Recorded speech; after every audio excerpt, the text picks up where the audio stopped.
தாராபுரத்தில் பெற்ற மகளிருக்கு 4 வருடங்களாக பாலியல் தொல்லை அளித்து வந்த தந்தை கைது செய்யப்பட்ட சம்பவம் அதிர்ச்சியை ஏற்படுத்தியுள்ளது. திருப்பூர் மாவட்டம் தாராபுரத்தில் பெற்ற மகளிருக்கு 4 வருடங்களாக பாலியல் தொல்லை அளித்து வந்த தந்தை ஆண்டனி விக்டர் நோயல் அவரது மனைவி கொடுத்த புகாரின் பேரில் போக்சோவில் கைது செய்யப்பட்டு தாராபுரம் குற்றவியல் நீதிபதி முன்பு ஆஜர்படுத்தி சிறையில் அடைத்தனர். இச்சம்பவம் அப்பகுதியில் பரபரப்பை ஏற்படுத்தியுள்ளது.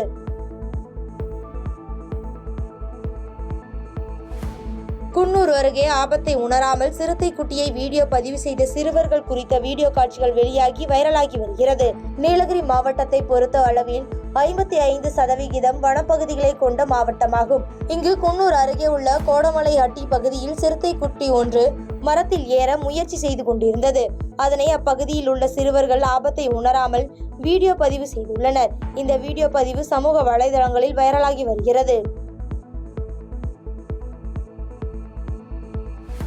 பல்வேறு உலக நாடுகளில் இருந்து வருகை புரிந்த கவிஞர்கள் 10,000க்கும் மேற்பட்ட மரக்கன்றுகளை நடவு செய்தனர். சிவகங்கை மாவட்டம் காரைக்குடி விசாலாயன் கோட்டையில் அமைந்துள்ள சேது பாஸ்கரா வேளாண்மை கல்லூரி மற்றும் ஆராய்ச்சி நிறுவன வளாகத்தில் உலக தமிழ் சங்கத்தின் 43வது உலக கவிஞர்கள் மாநாடு வெகு விமர்சையாக நடைபெற்றது. இந்நிகழ்ச்சிக்கு சிறப்பு விருந்தினர்களாக அமெரிக்கா, லண்டன், பிரான்ஸ், இஸ்ரேல் உள்ளிட்ட உலகத்தின் பல்வேறு நாடுகளில் இருந்து வருகை புரிந்த கவிஞர்கள் தமிழர்களின் கலாச்சாரத்தை பறைசாற்றும் விதமாக பாரம்பரிய உடைகளை அணிந்து கல்லூரி வளாகத்தில் கவிக்காடு என்ற தலைப்பில் 10,000க்கும் மேற்பட்ட மரக்கன்றுகளை நடும் நிகழ்ச்சியை துவங்கி வைத்தனர். வந்தவாசி அருகே கிழக்கு ஒன்றிய பாமக வன்னியர் சங்க சார்பில் ஆலோசனை கூட்டம் நடைபெற்றது.